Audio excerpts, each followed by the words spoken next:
Uma boa noite a todos.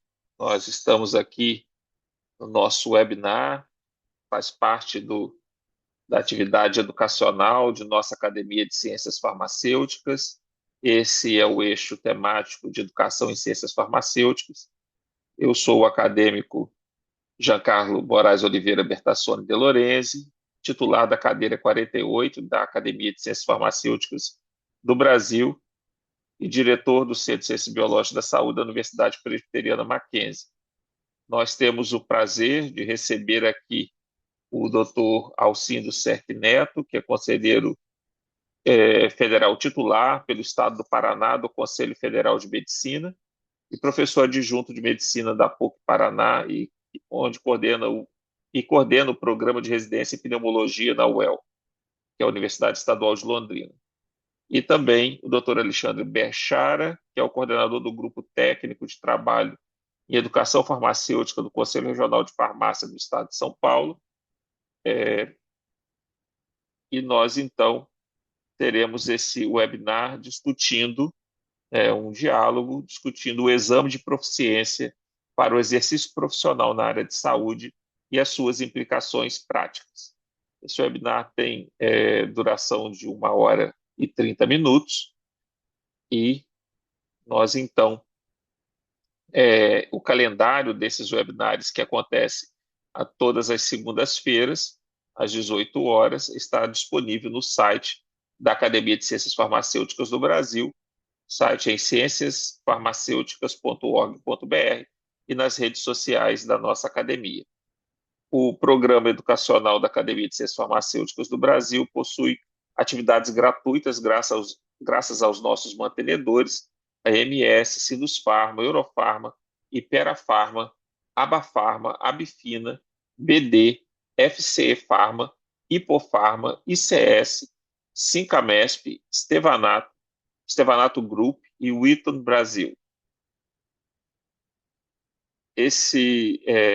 Solicitamos que a todos os participantes que formulem as suas perguntas ou façam as suas colocações no QA, né, ou Q&A, disponível na barra normalmente inferior do Zoom, e essas perguntas serão recebidas e organizadas por mim e vou encaixá-las à medida que o diálogo acontece.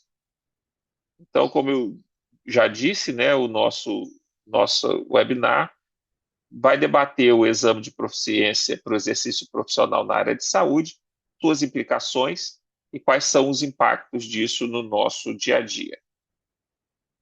Ele tem, então, o objetivo, né, de discutir os seus pressupostos legais, normativos e pedagógicos, as implicações práticas do exame na formação, na habilitação e na atuação profissional, e como isso vai impactar definitivamente a qualidade do serviço de saúde, a segurança do paciente e na responsabilidade técnica.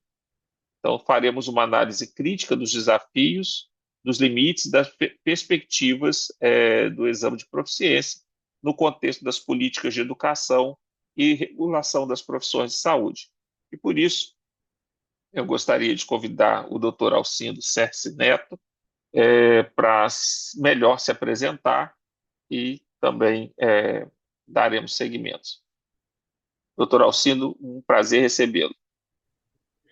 Obrigado, professor Giancarlo. Boa noite a todos, aos que estão aqui nos ouvindo, aos senhores e senhoras. Eu quero dizer que é muito profícuo e proveitoso para mim poder estar aqui iniciando esse debate, né, de algo que nós do Conselho Federal de Medicina achamos tão importante, que é a proteção da sociedade com os profissionais que chegam a ela, né? Então, não se trata aqui de falar exatamente é, de um exame ou outro, mas assim, nós precisamos, como área de saúde, todos nós somos, proteger a sociedade, e é isso que eu faço, procuro fazer, não entrando no ponto específico da apresentação, mas eu sou professor aqui na Universidade Estadual de Londrina há quase 20 anos já, do curso de medicina, e no Conselho Federal de Medicina eu participo da Comissão Nacional de Residência Médica como representante,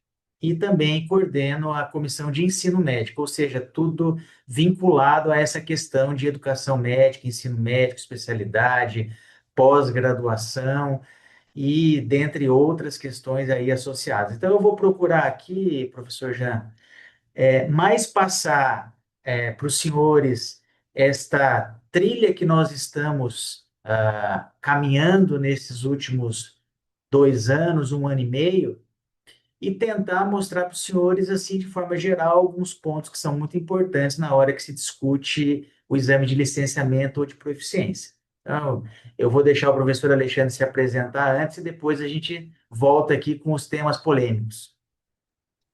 Tá ótimo, professor Alcindo. Vou pedir então ao professor Alexandre Bechara para se apresentar também e já se posicionando. Muito obrigado. Muito boa noite a todos e a todas. Agradeço, professor Giancarlo, pela apresentação, pela oportunidade de estar aqui. Agradeço também ao professor Alcindo.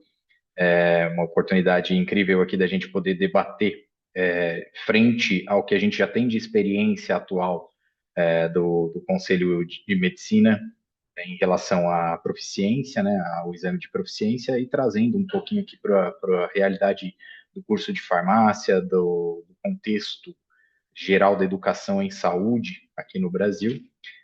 Vou me apresentar brevemente. Sou farmacêutico, formado pela Universidade do Sagrado Coração, em Bauru, no interior de São Paulo.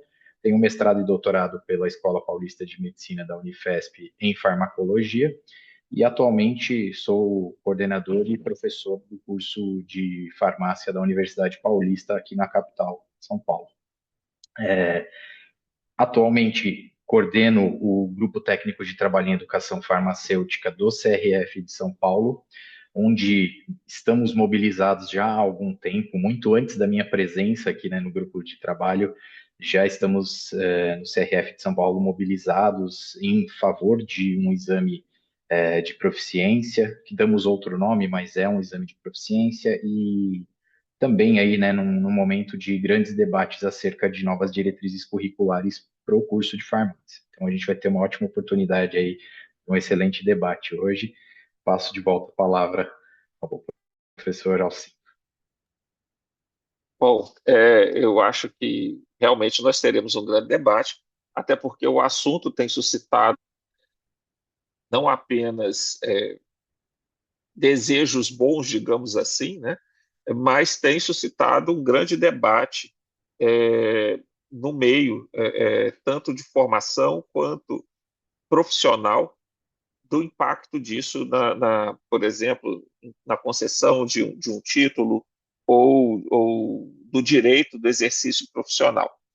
Então, eu acho que a provocação que fica é que tipo de profissional de saúde nós formamos, e aí enquanto educadores, e se temos a certeza da qualidade desse profissional que temos colocado no mercado, e como estimular que esse profissional cada vez mais, né, se atualize, se prepare, tenha responsabilidade, porque nós cuidamos da saúde da população, né, e principalmente da segurança desse paciente.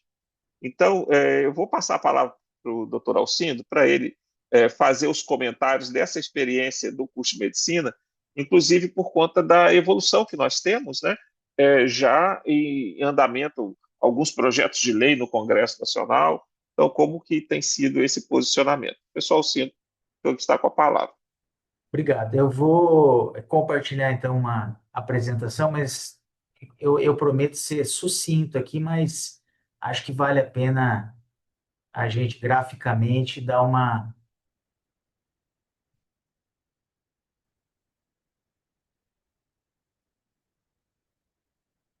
Peraí, só um pouquinho. Errado.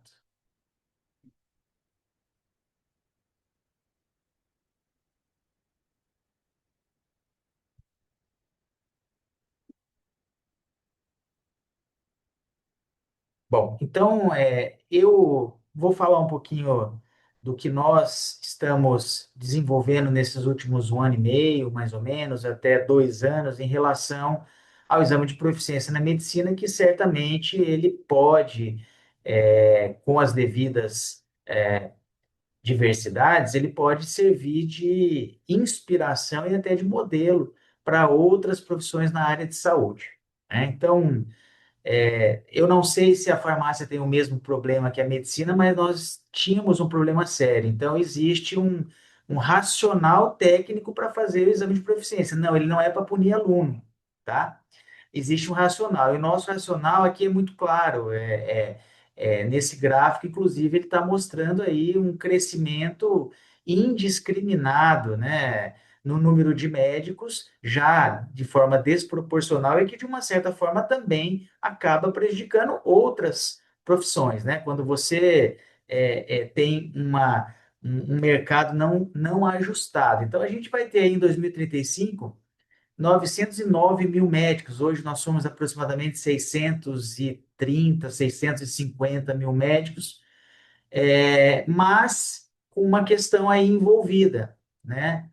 Duas questões importantes. A primeira questão é que 50% desses médicos aí, dos 909 mil, eles vão ter menos de 10 anos de formado, tá? E menos de 10 anos de formado num contexto que nós temos hoje 41% dos médicos generalistas, ou seja, eles não têm nenhuma formação após a graduação, que é o nosso conceito de médico generalista. Ele se forma e vai trabalhar. Não tem nenhuma residência, não tem nenhuma especialização, nada. Então, é uma problemática muito importante, né? Então, hoje nós somos o segundo país do mundo em número de faculdades de medicina, 448 escolas. Eu brinco que era ontem, né? Porque a gente dorme e abre uma faculdade de medicina nova, uma coisa incrível, tá? Então, nesse momento, talvez nós ainda tenhamos 448 escolas de medicina.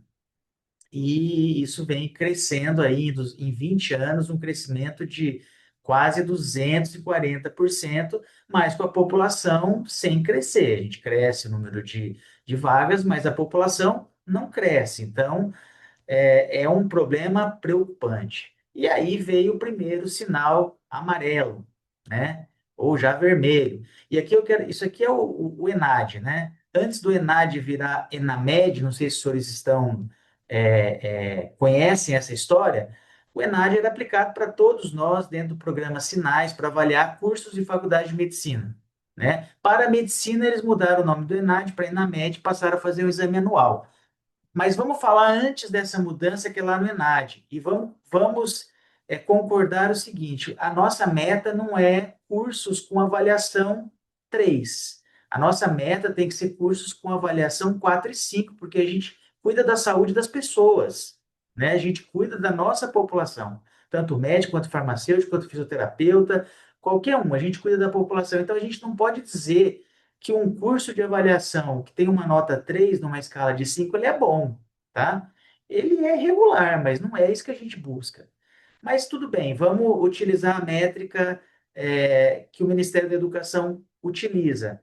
Cursos um e 2 nós já colocamos ali, se a gente for considerar apenas a prova, e nós vamos falar aqui que isso é uma diferenciação importante, tá? Avaliar cursos é muito importante, mas avaliar cursos não avalia pessoas. É diferente, são duas coisas diferentes. Então, nesta métrica em que é utilizada o ENAD, que é uma prova que a gente sabe que não avalia, mas ela dá alguns sinais indiretos, né, de que a coisa já não estava bem. A gente já colocou em 2023 7.373 profissionais, né, no mercado de trabalho que não conseguiram tirar nota 5 em uma prova que relativamente ela é feita baseada numa formação generalista, tá? Então, isso se escancarou agora com o Enamed, agora deste ano, que mostrou que 13 mil médicos já aumentou bastante de 2 anos para cá, ou 33% dos cursos não obtiveram nota suficiente. É lógico, a gente sabe que um curso não pode ser avaliado com uma nota de aluno, claro, mas isso são medidas indiretas de que a coisa não está boa e que a gente já sabia disso, né? Dentro da medicina, nós temos escassez de professores, nós temos escassez de campo de estágio. Em relação ao campo de estágio, quando a gente vê, por exemplo, as próprias regras do MEC de 5 leitos SUS para cada estudante de medicina, se a gente for calcular o número total de estudantes de medicina e multiplicar por 5, tem mais leitos do que existem no nosso Brasil inteiro, né? A formação do docente é adequada. Quem dá aula é docente. Ele tem que ser preparado para dar aula, né? Ele não é, ele pode até ser profissional, mas a formação é outra. Avaliação prática, como estávamos conversando agora há pouco tempo, né? Nós mesmos estamos aprovando esses alunos que acabam, nem todos eles tendo uma qualificação, mas avaliação prática é difícil. E vamos conversar também que a segurança financeira dos alunos também está muito ruim, porque o aluno hoje de medicina, a realidade é que ele sai de um curso particular, como a gente viu aqui, toda a expansão de cursos de medicina é baseada em universidades privadas, ele sai com uma dívida de R$ 800 mil, com um salário de todos os profissionais de saúde que cada vez estão diminuindo, né? Por conta de demanda e procura. Então, a gente realmente tem um problema. E é a partir dele que nós oferecemos uma solução. E a solução não é uma solução do CFM, é uma solução que é feita no mundo inteiro, né? Que é o exame de proficiência ou de licenciamento, tá? Então, veja, a gente tem que fazer essa diferença, né? A avaliação de cursos de curso é uma coisa. A avaliação do egresso que se forma do profissional é outra coisa. Não é a mesma coisa. E talvez quando a gente é comparado com a OAB, e nós recebemos muitas críticas aí nos fóruns, inclusive amanhã eu vou estar numa audiência pública na Câmara e vou receber essa mesma crítica que eu sempre recebo, dizendo que a OAB foi um engodo e que a OAB não é um case de sucesso de exame de ordem.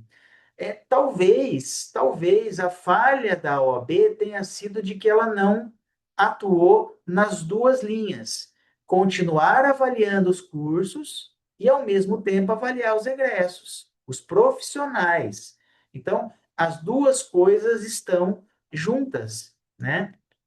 E o que a gente quer fazer é justamente isso. Então, o Conselho Federal de Medicina nunca quis usurpar ou ultrapassar o que é do Ministério da Educação, que são os cursos, mas o médico formado, a população tem o direito de saber se ele é apto ou não àquilo. Então, a literatura é vasta e ela tem uma lógica, né? Colocar os Estados Unidos, onde você tem três fases, né? De exame de proficiência, que é o STEP 1, 2 e 3. O 3 é para o médico autônomo, ele pode fazer o que ele quiser, o 2 é para o residente.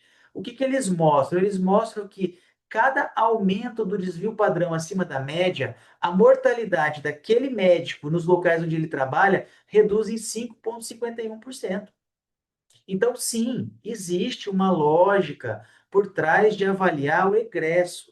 A lógica não é o aluno, a lógica é a população, a lógica é a proteção da população, né? Então, o exame de proficiência de qualificação, ela é outra história, ela não tem nada a ver com a acreditação de escolas ou avaliação de escolas em que a gente apoia e sempre apoiou. O CFM sempre vai apoiar a avaliação de escolas. Mas o que nós estamos propondo agora, o exame de proficiência, não é avaliação de escola. Eu me avalio. Eu não estou sendo avaliado para a escola, como acontece. Eu estou sendo avaliado. E é por isso mesmo que a gente tem altos índices de aprovação. Os próprios estudantes de medicina, eles aprovam, 88% de todos os estudantes de medicina aprovam o exame de proficiência. Seria de se esperar que não, né? Porque o aluno tem com razão, esse medo de estudar 6 anos, gastar um dinheiro e depois não poder trabalhar. A população, isso chega a 95%, e os médicos, 92%. Todas as pesquisas com intervalo de confiança adequado, um erro de 1%. Então, assim, é algo que a sociedade já está vendo que é necessário, que penso eu, que não é só a medicina, é qualquer um que tem a tratativa com a população, né? Então, Eu não vou repetir aqui, mas assim, as coisas são complementares. Um exame de escola, então eu preciso avaliar aquela escola para que o aluno sim tenha como, ao final do curso, ele se alinhar, porque o objetivo de um exame de licenciatura é 100% de aprovação. Você não tem o objetivo do exame de licenciamento de não aprovar o aluno, tá? Então, o objetivo é aprová-lo.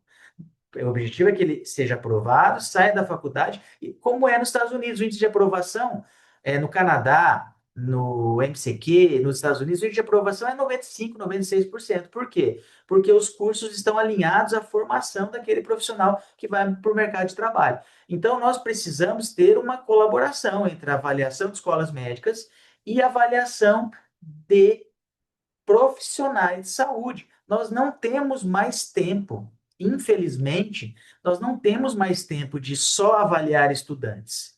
Nem tempo, nem expertise, nem um número suficiente de avaliadores. Nós não temos. Infelizmente, nós chegamos no momento em que não dá mais para fazer só isso. A gente precisa fazer ações coordenadas. E a gente sabe que, hoje em dia, essa coisa as diretrizes curriculares da medicina foram agora modificadas, mas ficou igual, né? A gente precisa criar, ser generalista não significa que você não deve se aprofundar na ciência que você forma, que é formado, né? Nós não temos mais tempo hoje, de aprender como eu sou formado em 1997.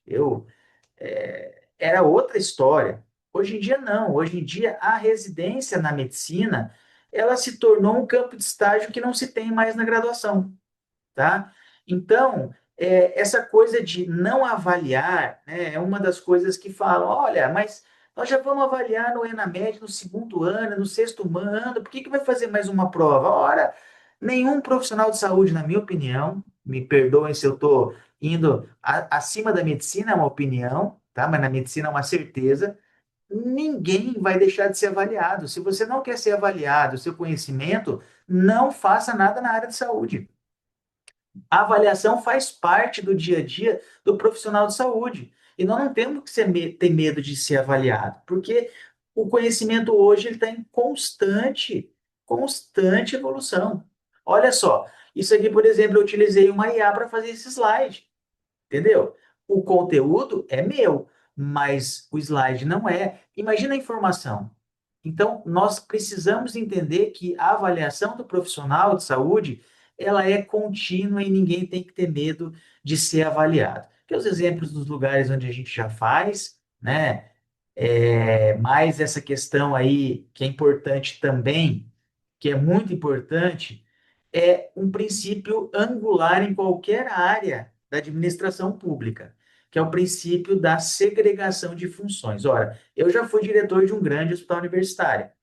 Se eu autorizo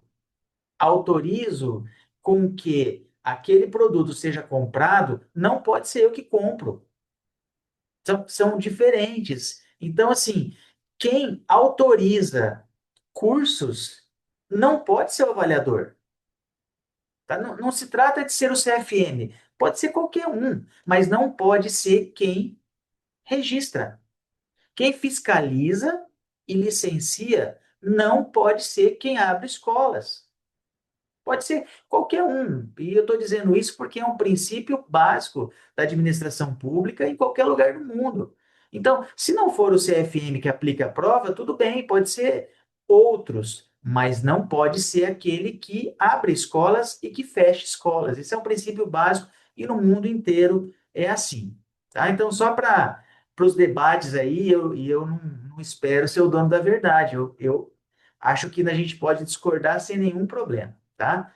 Isso tudo, então, a gente lançou o Profimed, né? Fizemos um advocacy no Congresso, mas com uma razão de que um exame, ao final do curso, seja ele de progresso ou não, com questões de múltipla escolha, ele não mede proficiência.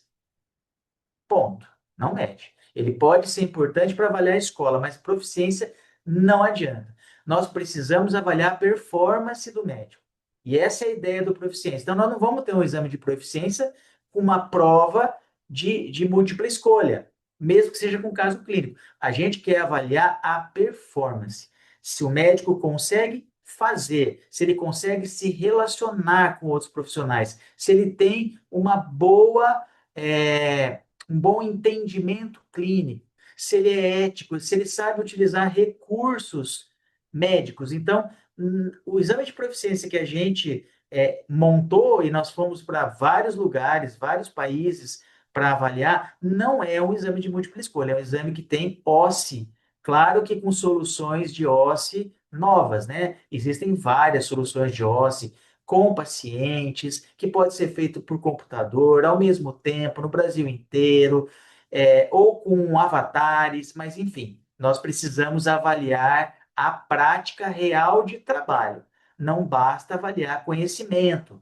Isso é outra coisa que a todo momento nos criticam. Ah, vocês vão abrir cursinho. Já está abrindo cursinho para fazer prova. Isso já existe. O próprio ENAMED, quando se coloca como um exame para fazer também para residência na média enária, que é o que foi feito, os alunos estão deixando o internato. Eu dou aula no sexto ano de medicina, sou pneumologista. Os alunos, como é que eu vou falar para o aluno, olha, fique aqui até às 18 horas na enfermaria, vendo os pacientes comigo, ao invés de estudar uma prova, porque esta prova que ele vai fazer agora, ele deixa de ser a prova para avaliar a minha faculdade. Ela passa a ser uma prova que vai dar a ele uma vaga na residência. Então, são esses alunos que estão indo fazer o cursinho e não têm as suas competências avaliadas depois. Então, eles estão fazendo uma migração da parte prática para a parte meramente teórica e tentando encontrar a parte prática na residência onde não tem. Nós temos 50% de cobertura de residência para os egressos. Cada 10 que saem, que se formam, só 5 vão ter vagas para residência, infelizmente. Então, existem essas duas fases cognitivas e a fase prática de avaliação da OSCE e que este exame de licenciamento, ele precisa ser um pré-requisito para a emissão do registro de trabalho. Tá? Então, a gente tem esses dois projetos de lei, que está mais avançado do Senado Federal, em que ele foi aprovado na Comissão de Assuntos Sociais na semana retrasada, em caráter terminal, mas por uma manobra regimental, o governo acabou fazendo um recurso e ele vai para o plenário do Senado agora, tá? Enfim, o que o PL 2294 fala? Existe uma avaliação, essa avaliação é um pré-requisito para o licenciamento, ela está conectada à avaliação das escolas, ou seja, a nota dos egressos vai ser enviada para o Ministério da Educação para que ele também utilize como um dos parâmetros de avaliação das escolas médicas. Ele é pré-requisito para o licenciamento e para a obtenção do CRM. Ah, não passou. O que vai fazer com esse menino que não passou? Ele só pode relar num paciente, como é no mundo inteiro, depois que ele passar. Até lá, a própria legislação prevê várias situações onde ele pode trabalhar, onde ele pode exercer atividades sem problema nenhum. Ele só não pode examinar o paciente porque nós entendemos que isso é uma responsabilidade com a população, de colocar um paciente, um médico despreparado para atender a população, porque afinal de contas, quando a gente chega num pronto-socorro, num hospital, numa UPA, a gente quer ser acolhido e resolver o nosso problema e não ter outros problemas criados, né? E a meta também é agressiva para a residência. A gente quer aumentar esse índice de 0,5 para 0,75, pelo menos 75% de cobertura de vagas.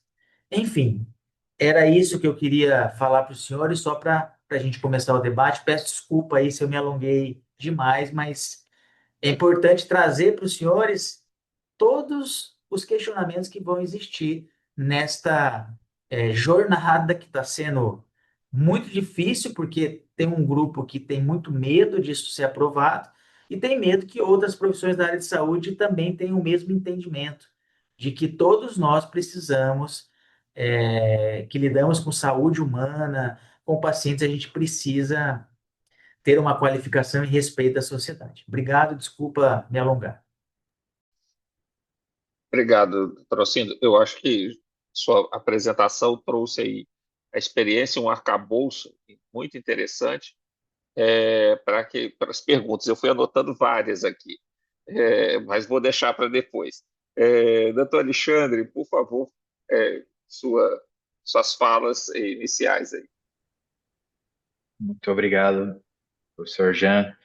Doutor Alcindo, parabéns pela apresentação. Acho que foi muito esclarecedor em relação a como foi a caminhada, né, do Conselho de Medicina em relação a até chegarmos no panorama atual.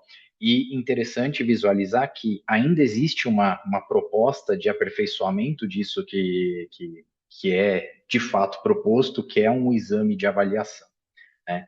Não muito diferente do contexto da medicina, os cursos de farmácia tiveram uma expansão avassaladora nos últimos anos. Na última década, a gente tem um aumento aí de cerca de 340% de oferta de novos cursos. É uma coisa impressionante, e isso se dá principalmente por um ponto que nós, né, do Conselho de Farmácia, julgamos algo muito grave, que é a expansão de cursos à distância.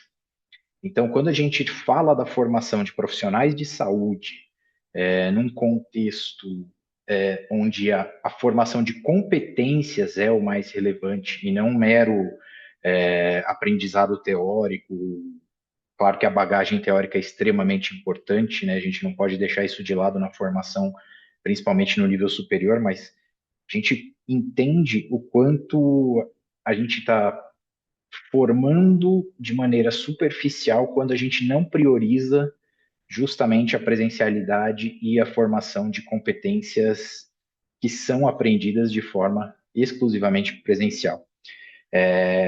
A gente verifica que no ano aí a gente tem média de 15 mil farmacêuticos se formando, né, por ano, e que a absorção em termos de empregabilidade, né, então a absorção por parte do mercado, ela é bem significativa, é algo que, de fato, eles têm uma entrada no mercado de trabalho muito boa. Mas isso talvez seja um dos pontos positivos da profissão e, ao mesmo tempo, um dos pontos negativos. E por quê? Porque essa formação excessiva, a gente tem uma, uma quantidade de profissionais que estão sendo formados exclusivamente para atender a demanda de mercado em relação ao varejo farmacêutico. Infelizmente, este é o contexto mais real. E a gente está falando de um curso que, nas suas diretrizes, tem uma gama muito ampla de saberes que são essenciais. A gente tem um contexto de áreas de tecnologias que são essenciais no contexto da formação do farmacêutico, o cuidado farmacêutico, que é imprescindível, o contexto do SUS, né, a aprendizagem e a vivência em cenário SUS, que é algo também imprescindível na formação do farmacêutico. E, infelizmente, a gente vem notando, junto a vários players do mercado que procuraram, né, o Conselho de Farmácia para, seja se queixar ou seja questionar o que está acontecendo na formação do farmacêutico, é algo mais notável que a gente não está formando da maneira como o próprio mercado deseja. A gente tem um segmento que está atrás de uma procura muito significativa de número de profissionais, e, claro, deseja profissionais de qualidade, mas que isso não está representando a formação plena do farmacêutico. Então, a gente observa que essa regulação do mercado, ela começou a sair do controle, né? Então, a expansão, num contexto extremamente mercadológico do número de novos cursos de farmácia, ela acabou servindo a um interesse de mercado, obviamente, mas a gente teve um outro segmento do mercado, como, por exemplo, eu posso citar aqui as indústrias, que frequentemente se queixam, né, conosco em relação à ausência de profissionais né, de egressos de cursos de farmácia já capacitados para atuar nessas áreas. Então, a gente vai ficando com um cenário um tanto quanto temeroso para a própria profissão, né? A gente sabe que as ciências farmacêuticas são muito amplas, né? Um leque muito grande de ciências associadas, mas a gente está falando, obviamente, de um profissional, quando a gente fala do profissional farmacêutico, e esse profissional é um profissional generalista, e como o professor Alcim brilhantemente citou, a formação generalista não é uma formação rasa, ela precisa ser aprofundada em diversos aspectos. Então, a gente tem, dentro desse contexto de, de precisar aprofundar mais o ensino, a necessidade de enxergar o que o mercado está demandando e o que a sociedade, né, o mercado faz parte da sociedade, o que a sociedade precisa. Eu fiz até uma anotação logo no início da apresentação do professor Alcindo, em relação à segurança do paciente. Esse deveria ser o primeiro ponto, é o ponto essencial quando a gente fala de qualquer profissional de saúde, não importa qual seja, a segurança do paciente está em primeiro lugar. A gente vem observando diversos argumentos que vêm de inúmeras, né, formas de tergiversar sobre o tema. Então, vamos falar da questão financeira, vamos falar da questão, sei lá, social, em relação à possibilidade de formar ou de não formar novos profissionais. O que a gente precisa entender é que a gente forma esses profissionais justamente para que a sociedade seja atendida de maneira segura. E a gente está começando a fugir dos próprios princípios que nortearam todas as políticas de expansão dos cursos superiores no Brasil. Então a gente precisa entender que a gente está formando mais, mas a gente não está formando melhor. E isso é demonstrado em inúmeras, né, ferramentas avaliativas, como o ENAD, né, apesar dos cursos de medicina agora, né, terem a prova do ENAMED, mas por muitos anos aí realizaram o ENAD, assim como nós dos cursos de farmácia realizamos o ENAD. E os dados do ENAD, eles são dados preocupantes, né? A gente nota muito pouco desempenho nas notas mais elevadas, né? E a gente tem ali as que, digamos, são a grande maioria, num desempenho mais para regular do que para bom. Então, isso acaba nos preocupando bastante em relação à formação. E aí vem o ponto da necessidade de um processo avaliativo dos egressos. Como, né, debatemos até antes da gente entrar aqui ao vivo, quando falamos da avaliação de um egresso, nós temos que entender que as instituições de ensino são as responsáveis por esses egressos.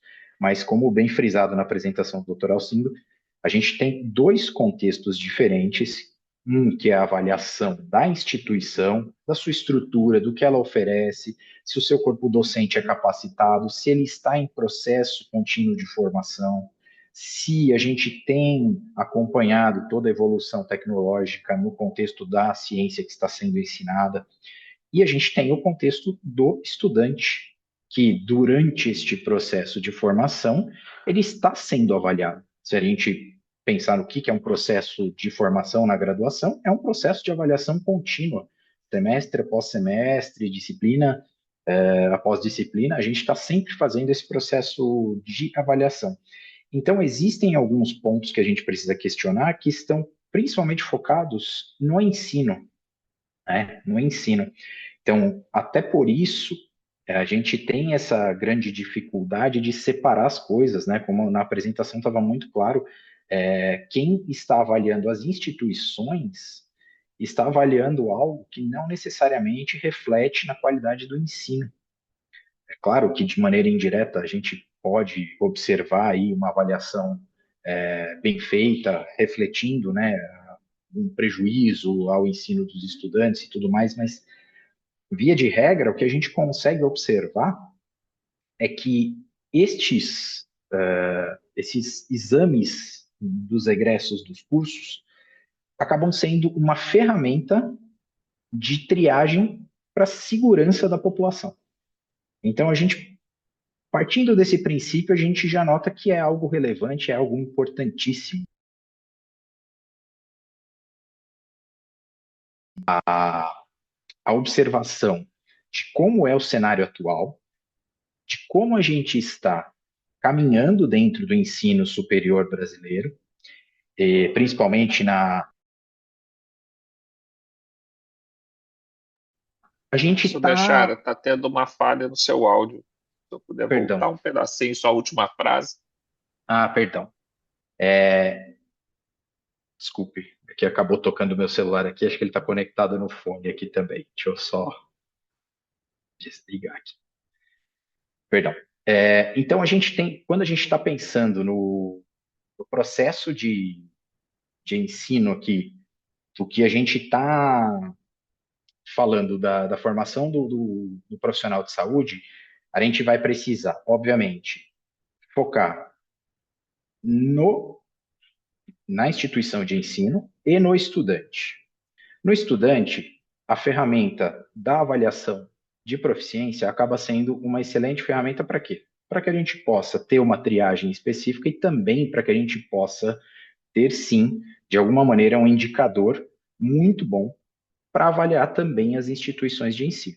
Sabendo que as instituições de ensino precisam também de uma avaliação específica, até por questões estruturais e tudo mais que vem acrescido disso, certo? Quando a gente pensa, por exemplo, no que está sendo feito dentro do contexto da farmácia, atualmente existe um movimento que se dá entre todos os CRFs e o Conselho Federal de Farmácia para discussão, para rediscussão das diretrizes curriculares. E isso se dá principalmente pela nossa última diretriz curricular ter ocorrido a mudança antes da pandemia, foi no ano de 2017 que foi publicada a nossa última diretriz curricular, e que posteriormente o que a gente observa é que com a pandemia e com várias regulamentações realizadas pelo MEC antes e durante a pandemia, nós observamos aí uma abertura muito significativa para o ensino à distância na área da saúde. Isso modificou todo o cenário da educação. Então, a gente passou a ter abertura, uma flexibilização inadequada para uma série de questões, onde a gente pode, de alguma maneira, estar prejudicando a formação, por fim, por conta de alguns detalhes que acabam permitindo que alguns cursos não tenham a devida qualidade, mas ainda assim estejam abertos. Então, observando quais são as necessidades dos setores farmacêuticos, observando quais são as necessidades da população, o que a sociedade brasileira tem por necessidades no momento, a gente vem discutindo aí a possibilidade de uma nova diretriz curricular dos cursos de farmácia, para que a gente venha aí trazendo um direcionamento melhor para esse ensino no nosso país. Contudo, isso não exclui a discussão acerca de um exame do egresso. Né? No Conselho Regional de Farmácia do Estado de São Paulo, já há mais de uma década, isso é discutido, né, pelos colegas que, né, estão há muito mais tempo do que eu no grupo técnico de trabalho em educação farmacêutica, e nós chamamos, né, de exame do egresso, a gente não fala de prova de proficiência, a gente chama de exame do egresso, porque a ideia é que a gente tenha justamente a possibilidade de conseguir avaliar como está esse profissional que está sendo inserido no mercado. Mesmo que inicialmente isso seja apenas como uma forma de coletar informações, como captar esses indicadores que são interessantes para a gente avaliar a nossa educação, a gente poderia ali, a partir disso, ter dados muito interessantes, muito relevantes, para que a gente pudesse, futuramente, obviamente, pensar num projeto de lei, tal como foi apresentado, né, no caso da medicina, para que a gente pudesse ter aí uma, uma forma de avaliar para poder registrar, que eu acho sim interessante. Se a gente pensa, por exemplo, nos exemplos em outros países, isso é frequente, né? Se a gente for pensar no próprio processo de transição de carreira de um país para o outro, a gente tem uma avaliação de proficiência.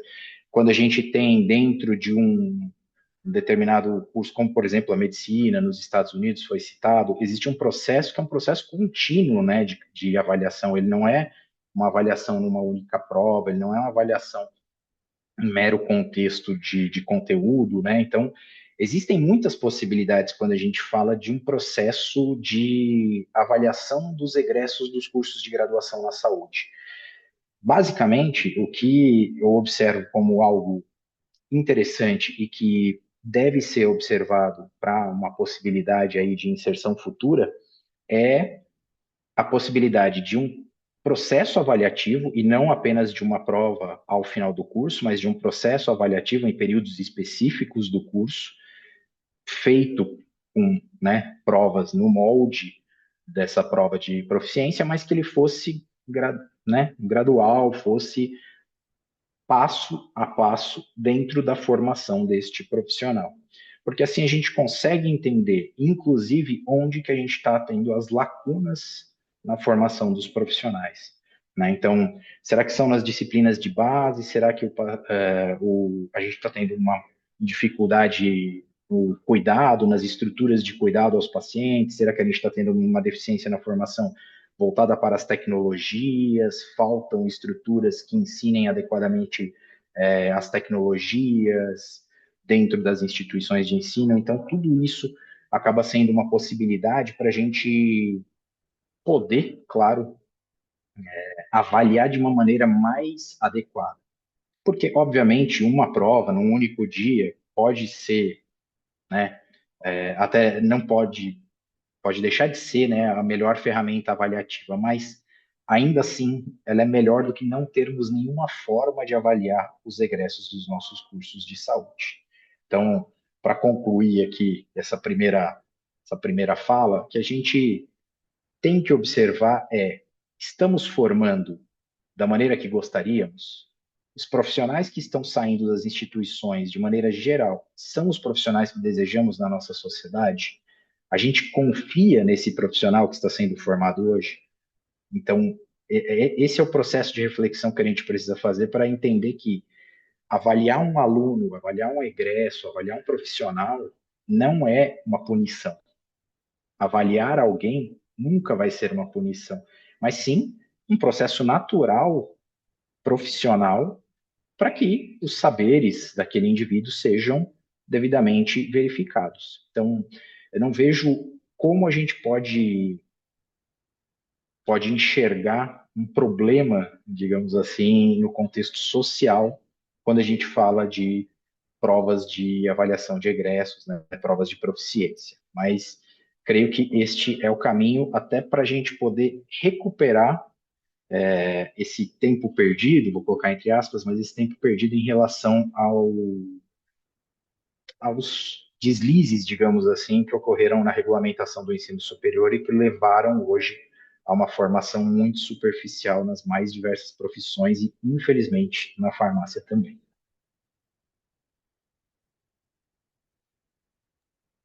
Obrigado, doutor Alexandre. Eu acho que a gente conseguiu ter um panorama aí das duas áreas aqui que nós estamos debatendo. Eu já tenho algumas perguntas aqui, algumas que eu fiz, outras que chegaram no Q&A e no chat. Mas eu acho que só para destacar, talvez, para tentarmos entender, né, o que nós temos hoje avalia instituição, né, através dos alunos. Então, o ENAD, o ENAMED, ele tira ali uma média, né, do aluno para criar uma categoria e categorizar as instituições, né?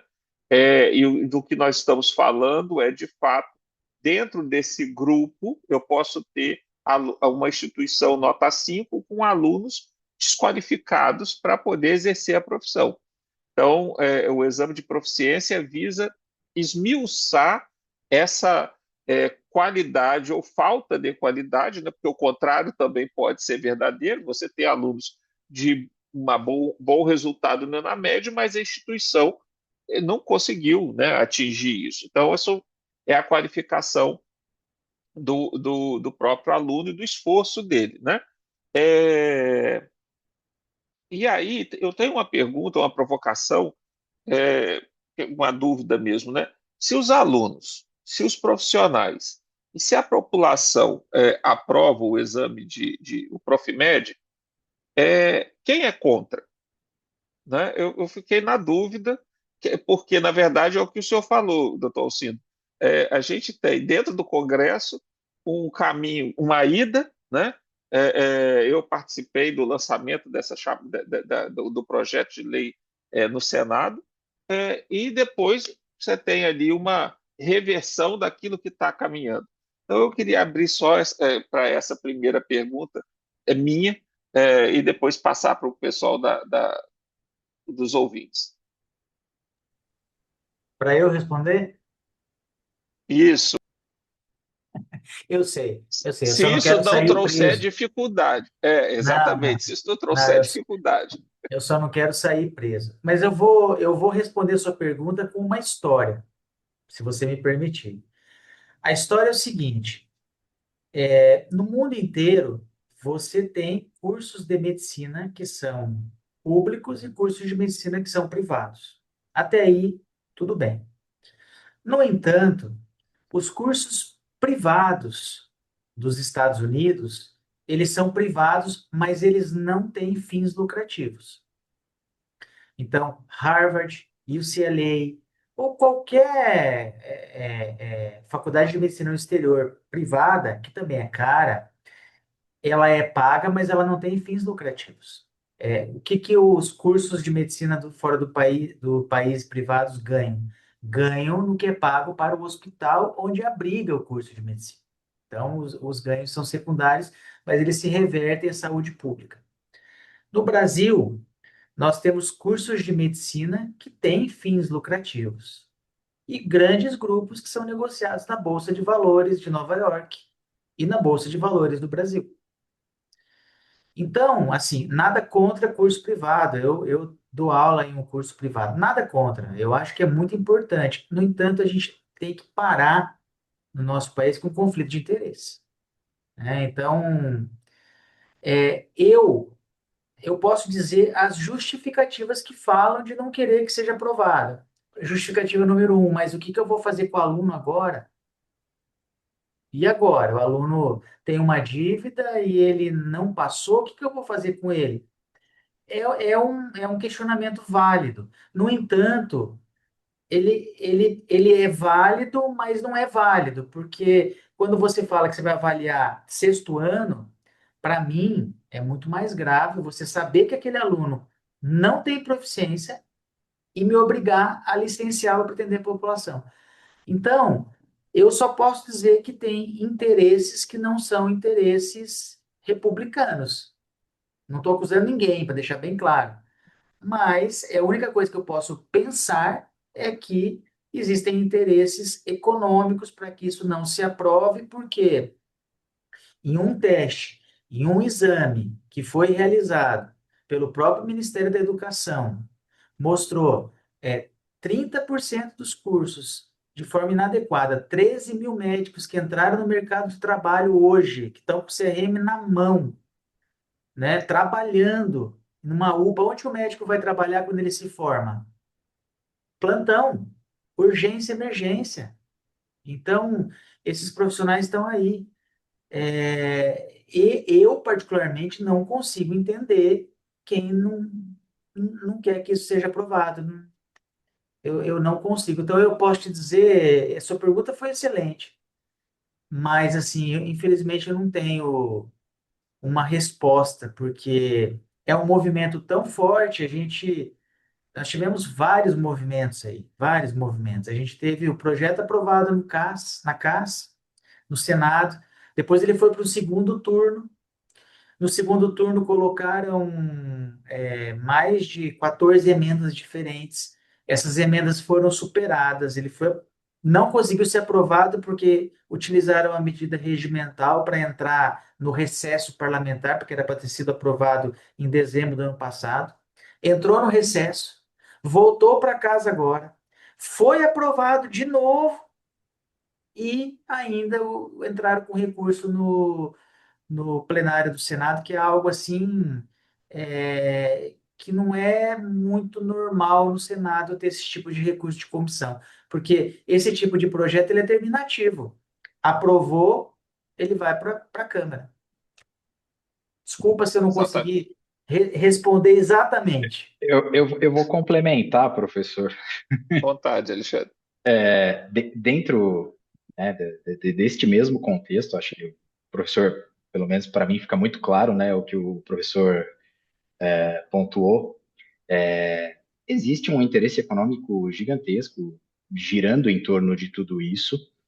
Existe uma temeridade em relação a questões jurídicas que podem aparecer em relação aos egressos que possam ser reprovados, em relação a como as instituições de ensino podem estar fragilizadas frente a eventuais processos e tudo mais. Mas é claro que isso tudo se dá porque nós não temos uma política hoje voltada para esse aperfeiçoamento do ensino superior, para melhores controles no ensino superior, né? Nós temos hoje os conselhos de classe se mobilizando para tentar compensar algo que, obviamente, né, a gente separa que o MEC deve fazer e que o conselho está fazendo em relação à avaliação da instituição, à avaliação do estudante. Mas é notável que os mais diversos conselhos de classe, principalmente aqui eu cito os da saúde, eles estão se mobilizando para tentar fazer aquilo que o MEC não está fazendo em relação ao controle da qualidade da educação superior no Brasil. Então, nota-se em relação às mobilizações contra cursos à distância, nota-se em relação à questão de exames de proficiência, nota-se em relação às mais diversas coisas. São os conselhos de classe que hoje têm carregado essas bandeiras, feito todo o diálogo na esfera política, com senadores, com deputados, mas nós sabemos também da nossa limitação, né, em relação à capilaridade dentro do Congresso, do Senado. Eu acho que isso acaba sendo limitante para nós, né? Quem importa talvez não se importe com a nossa causa, mas cá estamos aqui, nós vamos fazer a nossa parte. É isso.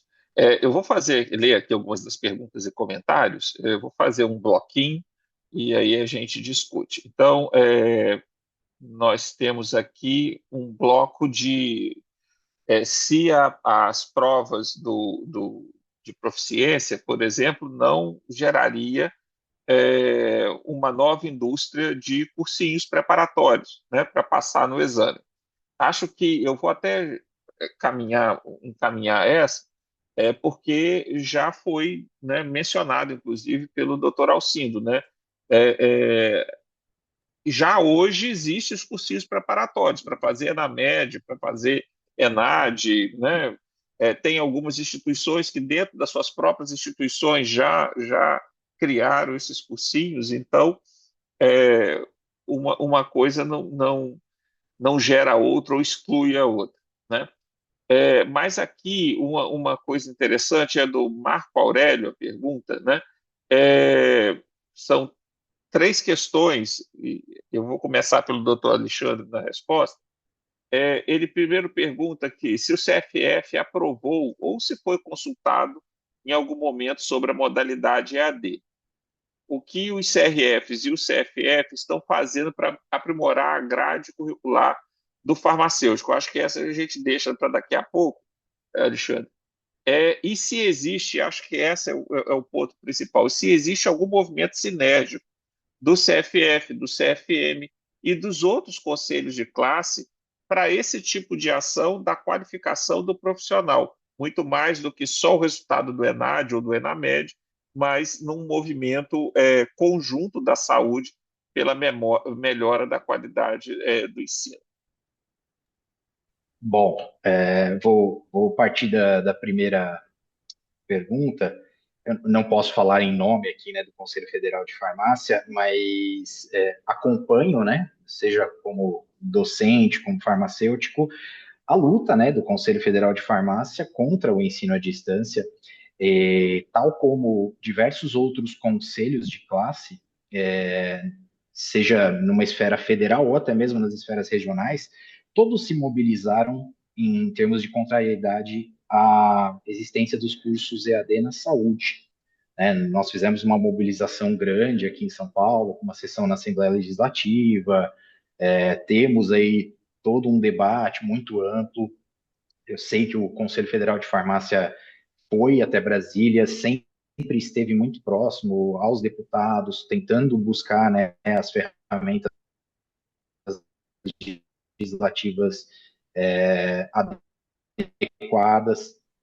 Esteve em e, para nossa tristeza e espanto, no último momento, né, a gente percebe que o curso de farmácia ficou de fora ali do hall de cursos, assim como diversos outros cursos da saúde ficaram fora ali do um hall, né? E diante de alguns questionamentos, já ouvimos, né, falou eu e colegas aqui de São Paulo, já ouvimos que o curso de farmácia é um curso difícil de tirar do EAD, porque ele é o curso que tem mais procura dentro da saúde.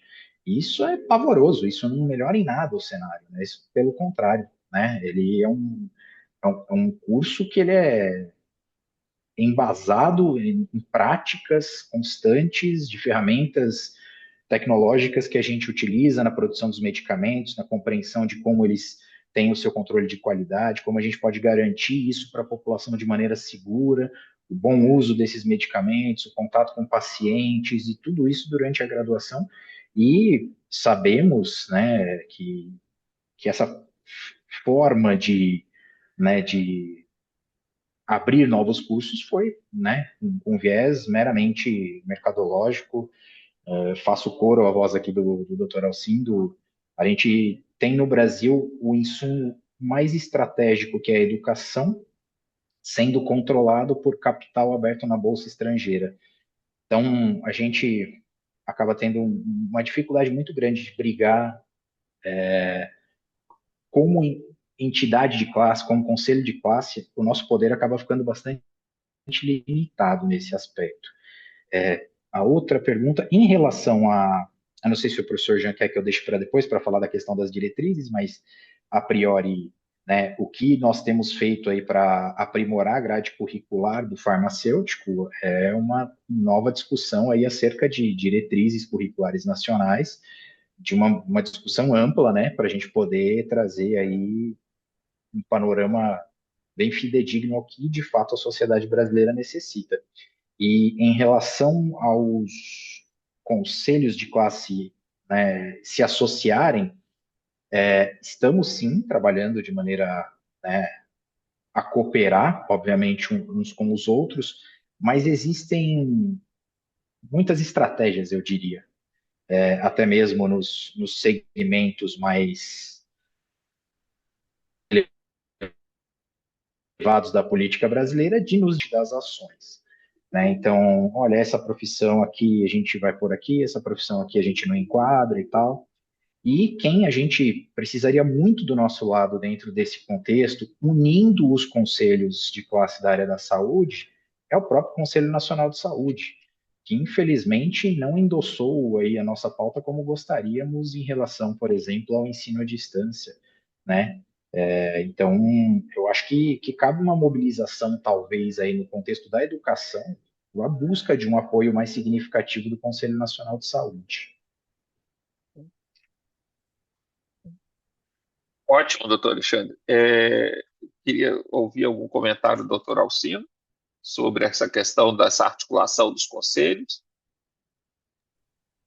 Olha, existem dois grandes fóruns, né, de articulação dos conselhos, que é o que eles chamam de conselhinho, né, que é no âmbito do Ministério da Saúde, a representação dos conselhos de saúde e no Conselho Nacional de Saúde, né, propriamente dito. Eu acho que né, nesse tópico de exame de proficiência, melhoria do ensino, eu acho que é uma caminhada conjunta, né? Porque ninguém hoje trabalha de forma isolada, nós trabalhamos em equipe.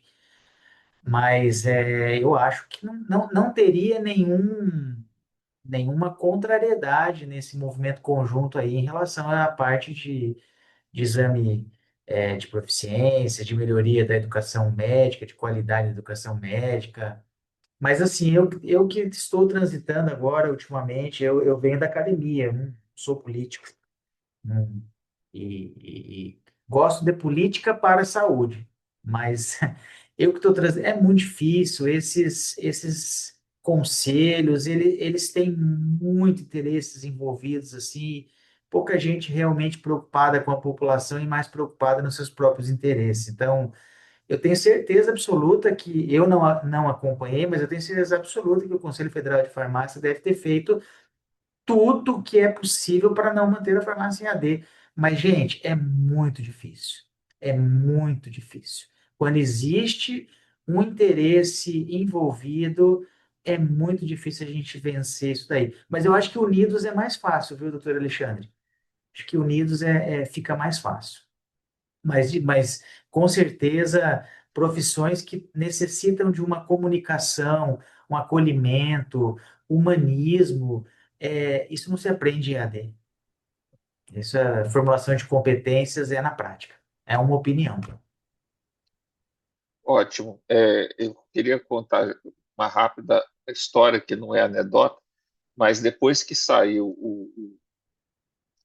a norma, né, do ensino à distância e que incluiu também a semipresencialidade nas escolas de engenharia, uma colega me disse se daria para construir, como seria a construção de uma ponte semipresencial, né? Como a aluna poderia construir a ponte semipresencial, né? Essa mesma pessoa disse também que não dá para construir uma ponte tirando nota 7 só, né? O engenheiro de nota 7 não seria suficiente para construir uma ponte. Então, ele precisa ser nota 10. Então, para vocês verem também que não é só na área de saúde que nós estamos enfrentando problemas sérios de segurança, né? A engenharia também acabou tendo essa mesma situação.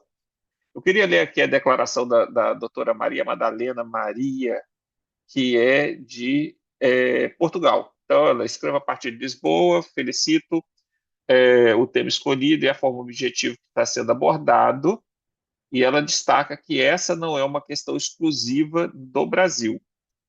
O doutor Alcides escreveu muitíssimo bem a questão do ensino e formação dos profissionais do futuro, tema muito pertinente, colocou, é, pôs o dedo na ferida, né? Então, é um elogio também vindo aí da Europa, vindo lá de Portugal. É, né, as nossas webinars costumam atingir pessoas em várias partes do mundo. É, uma outra pergunta, mas que eu acho que já foi bem dirigida pelo Dr. Alcindo, é, é da Ana Beatriz, perguntando, né, se seria mais justo e eficaz avaliar as habilidades e conhecimentos dos alunos de forma prática em vez de apenas teórica, né? Mas já foi bem endereçado, uma vez que a proposta, né, do Profimed seria realmente essa de trazer aí uma parte da ação do profissional e não simplesmente uma prova de múltipla escolha. Deixa eu ver aqui uma outra pergunta. Doutor Alexandre, a prova de proficiência para os cursos de farmácia já tem alguma previsão de sair do papel e virar um projeto de lei de forma semelhante do Profimed ou ainda não? Bom, até o momento a gente não tem, né, nenhum projeto de lei em andamento nesse sentido, especificamente do curso de farmácia. O jurídico do Conselho Regional de Farmácia do Estado de São Paulo chegou até a elaborar, né, um material, a gente tinha uma minuta muito bem escrita em relação a uma proposta de um exame do egresso, claro, mas são esses meandros da política que a gente precisa passar primeiro, né? Então, obviamente, isso no momento está mais no sentido de procurar, né, os membros do legislativo que têm aí a possibilidade de endossar esses projetos, né, que tenham interesse, para que a gente possa pensar em exame do egresso dentro do curso de farmácia.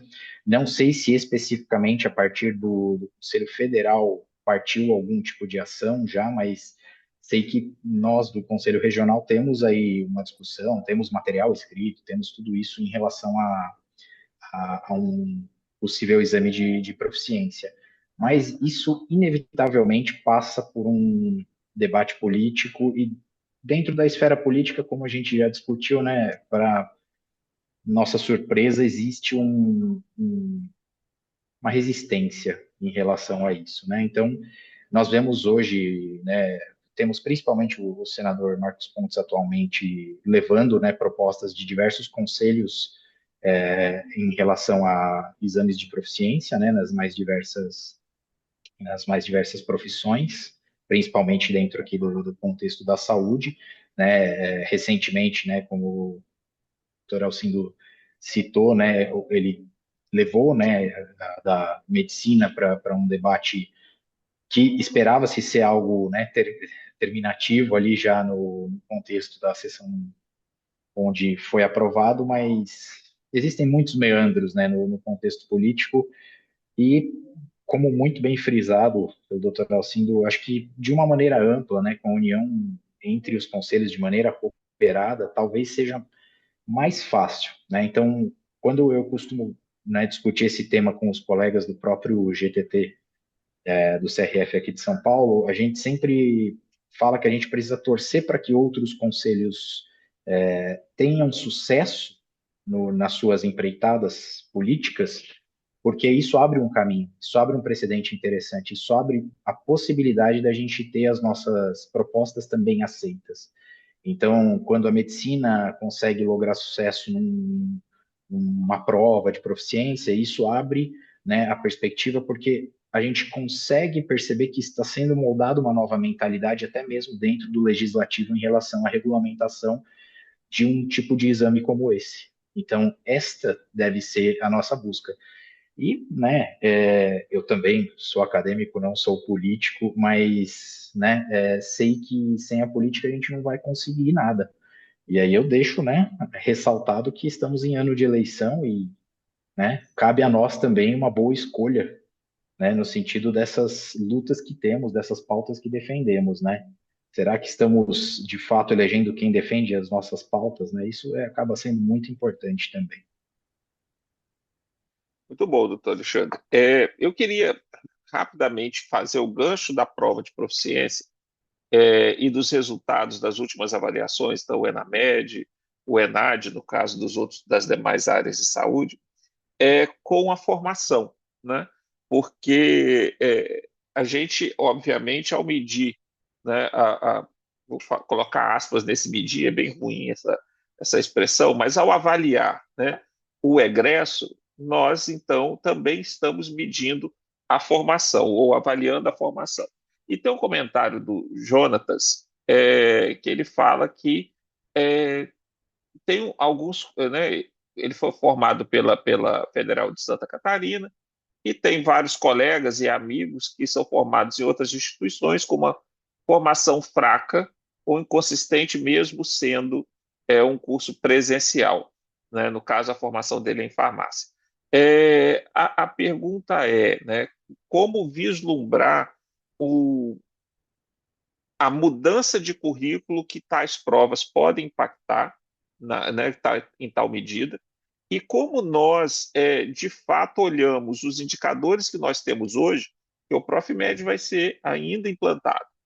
Nós ainda estamos discutindo isso na farmácia e em outros cursos da área de saúde. Mas hoje a gente tem indicadores, né, que é o ENAD e o ENAMED. Como nós estamos usando isso para mexer na formação mesmo, né? Na escolha do melhor currículo, na formação do docente, como vocês vislumbram isso na medicina e na farmácia especificamente, né? Queria começar com o doutor Alcindo, já que foi o doutor Alexandre que falou da última vez. Bom, primeiro eu queria agradecer a professora Maria Madalena.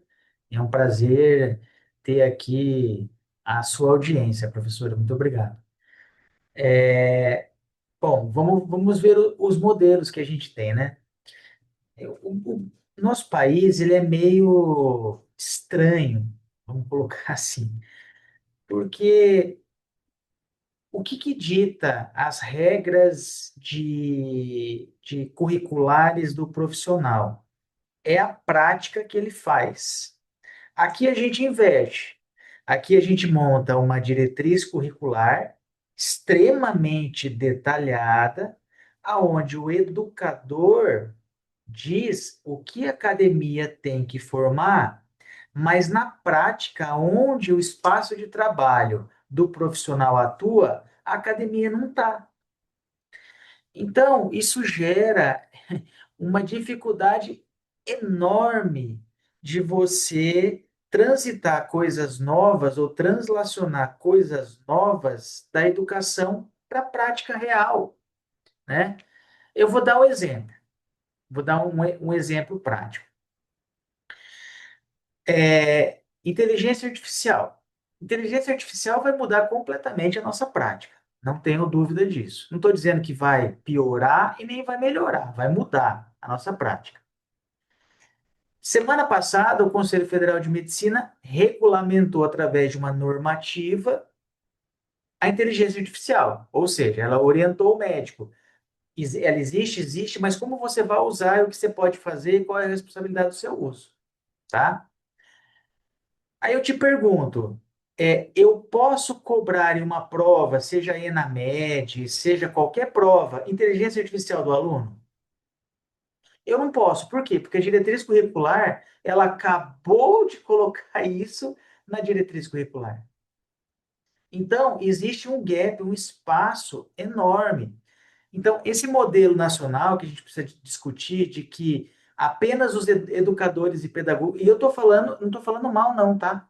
Eu sou educador, eu sou professor, eu gosto, eu fui médico para ser professor, eu gosto de ser professor. Eu não fui médico só para ser médico, eu fui médico para ser professor. Mas, assim, a gente tem que entender que a academia não anda no mesmo ritmo da prática, ainda mais no mundo globalizado, no mundo atual. Então, respondendo à pergunta, é, a lição, caiu isso no meu vestibular quando eu fiz, hein? A lição dos exemplos vale mais que a lição dos conselhos. A gente precisa entender que a prática que vai ditar o que tem que ser colocado na diretriz curricular. Então, isso é extremamente importante a gente levar em consideração e eu concordo com a colocação aí. A gente precisa entender que nós precisamos nos modernizar e nos dinamizar em relação ao que cada profissional vai fazer, ou qual o seu espaço de atuação, enfim, todas essas questões que a gente precisa discutir. Não é uma diretriz curricular fechada, ampla, que vai detalhar o que uma profissão vai fazer. Aí depois a gente começa a ter, acho que em todas as áreas de saúde, aqueles profissionais que vão para áreas que a gente acaba julgando que não, mas aquilo não está na diretriz, não pode fazer. Então, nós precisamos repensar isso. Isso é uma opinião pessoal, não do Conselho Federal de Medicina, tá? Tá certo. Doutor Alexandre, é muito boa a sua colocação. Vamos ouvir o doutor Alexandre. Eu vou seguir nessa mesma linha que o Dr. Alcindo falou, até por conta da questão da inteligência artificial, por exemplo. A inteligência artificial, ela é uma ferramenta, né? Ela não é especificamente a ciência central dentro dos nossos estudos. A gente consegue aprendê-la para aplicar dentro, né, das ciências às quais a gente se ocupa em cada uma das profissões. É claro que é interessante a gente ter hoje, obviamente, né, um direcionamento de acordo com o que a sociedade vem trazendo para nós em relação à evolução tecnológica e tudo mais. Mas nós precisamos, talvez, assim, se a gente observar os problemas reais da formação do farmacêutico hoje, eu não vejo que seja simplesmente a diretriz que vai resolver, eu não vejo que seja simplesmente a prova de egresso que vai resolver. Então, é uma somatória de políticas necessárias, né, nesse sentido. Então, assim, fazer uma diretriz que tenha ali muito bem estabelecido quais são as competências necessárias, quais são os eixos, como que a gente vai direcionar e ficando claro o porquê, né, nos nossos debates, fóruns que a gente faz, a gente fala, ó, coloca no papel até aquilo que é óbvio, porque o que é óbvio precisa ser dito. porque qualquer nuance de possibilidade de uma adaptação daquilo que de fato está escrito para algo que precarize o ensino vai ser feito.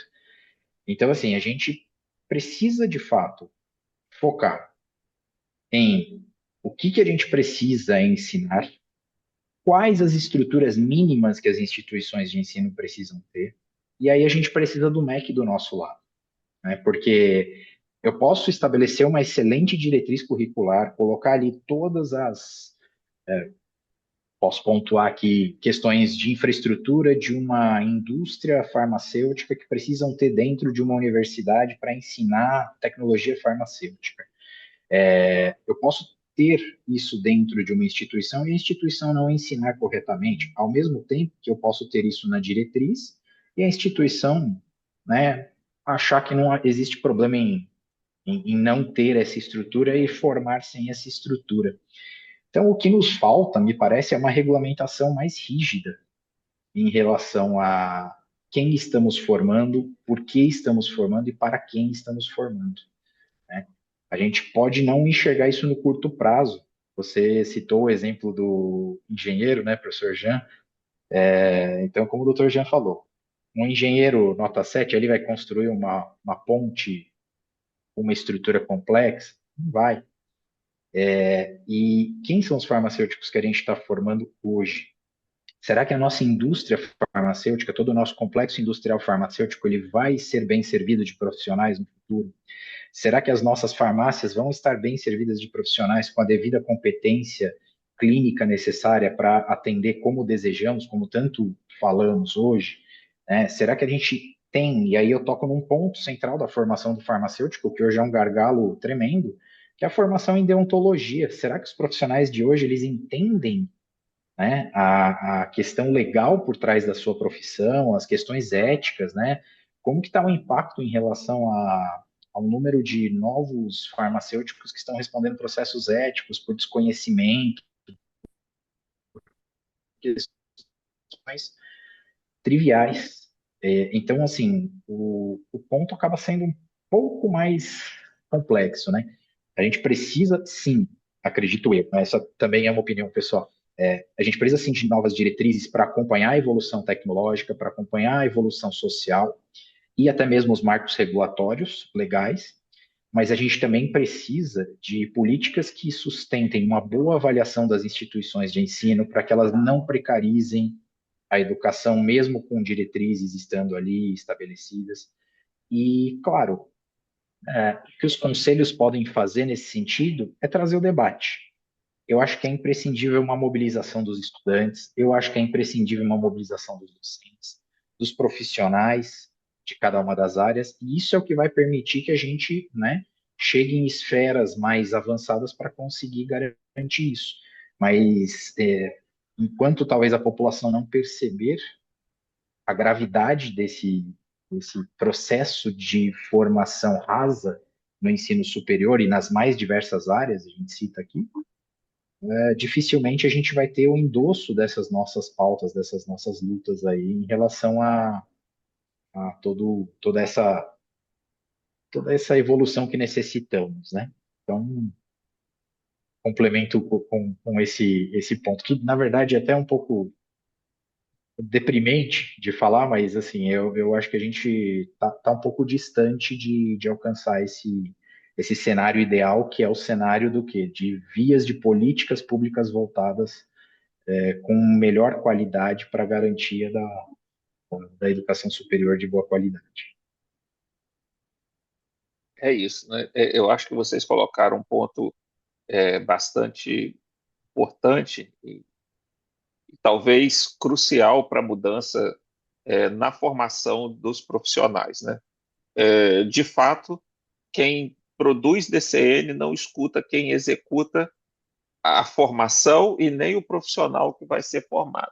Então, mudanças, né, que são implementadas no dia a dia da vida prática, até elas entrarem na DCN, elas têm ali uma demanda longo.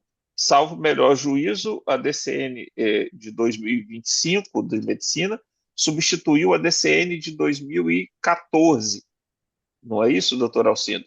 E no caso da de farmácia, a nossa última DCN é de 2027. Então, nós estamos aí levando 10 anos para poder fazer mudanças na formação de profissionais de saúde, quando a gente vive uma prática profissional extremamente veloz e com demandas extremamente intensas. Portanto, eu até anotei aqui, né? A gente precisa montar um currículo, pensando então aí em currículo que é de trás para frente, né? É vindo lá do mercado e trazendo a formação até chegar lá no mais básico, na necessidade mais básica. E eu queria caminhar para o fim, né? A gente tem mais 5 minutos, é, pensando no seguinte desafio: se nós tivermos que desafiar a sociedade, qual seria a nossa bandeira a levantar para a sociedade, para apoiar a melhor formação, a formação com melhor qualidade, uma avaliação que seja capaz de refletir a formação desse profissional e que garanta a segurança do paciente? Qual é o estímulo que a gente vai fazer para que a sociedade nos apoie nessa empreitada, nessa tarefa? Pode começar, eu acho que quem falou por Posso? último foi o Alexandre, né? Pode ficar à vontade, pode ser. É, eu acho que a sociedade precisa, o ponto central é o respeito, né? Então, assim, você colocar um bom profissional para atender a população, independente se é SUS particular, convênio, não importa, mas isso é uma medida de respeito com a sociedade. Então, a gente não pode aceitar dois profissionais em duas áreas diferentes, um profissional bem formado e um profissional mal formado. Profissional é profissional. Então, eu acho que é uma exigência de respeito da população. É ser respeitado, tendo aquele profissional que vai ali atendê-la em um momento de fragilidade pessoal e saber que ele vai ser competente. É o hospital que ele vai chegar, é o local que ele vai chegar, às vezes desamparado, com dor, ou até sem consciência, e ter certeza absoluta que aquele profissional que vai pegar na mão dele é um profissional capacitado para isso.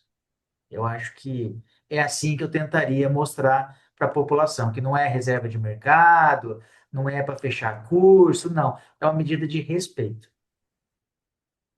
Excelente. Alexandre? Eu acredito que, dentro dos valores constitucionais do nosso país, a população entenda que a educação é a educação e a saúde são direitos de qualquer cidadão brasileiro. O que, infelizmente, ao longo da história do Brasil, a gente percebe, principalmente nas classes menos abastadas, esses direitos eles são violados frequentemente. E pouco se mobilizou de maneira contrária a, a estes, né, a esses desrespeitos aos direitos básicos de um cidadão brasileiro.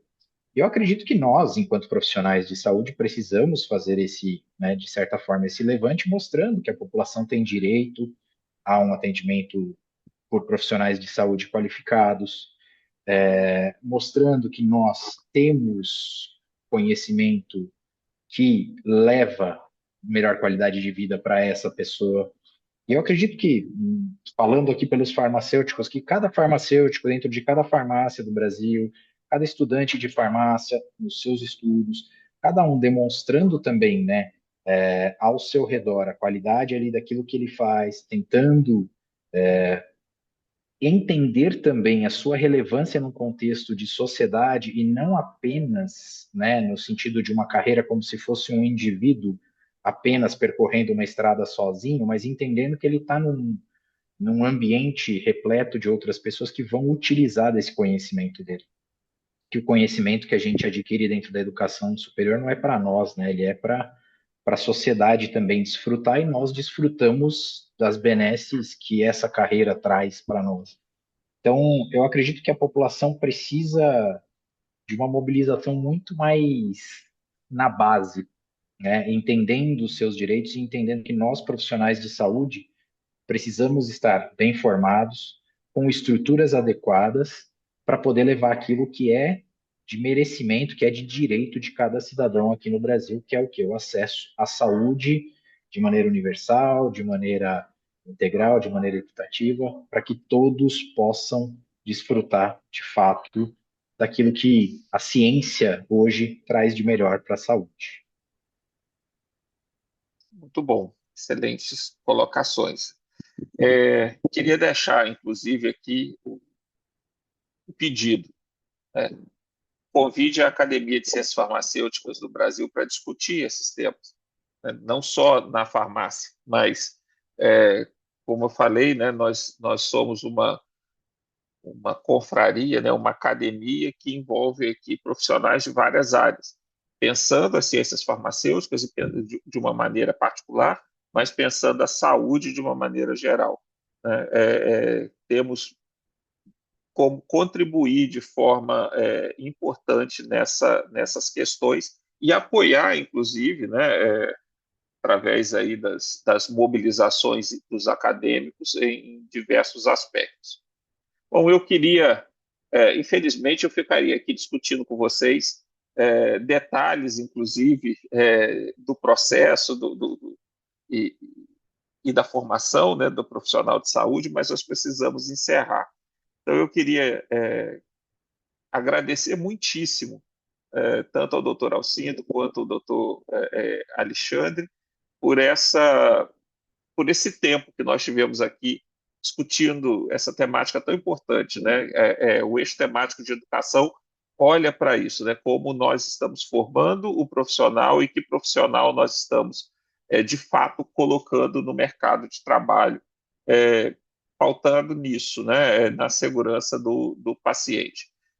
Então, queria, de fato, agradecer o doutor Alcindo Cerci Neto e o doutor Alexandre Bechara por essas contribuições, por essas reflexões e por essas instigantes colocações que fizeram ao longo dessa última hora, 1 hora e meia.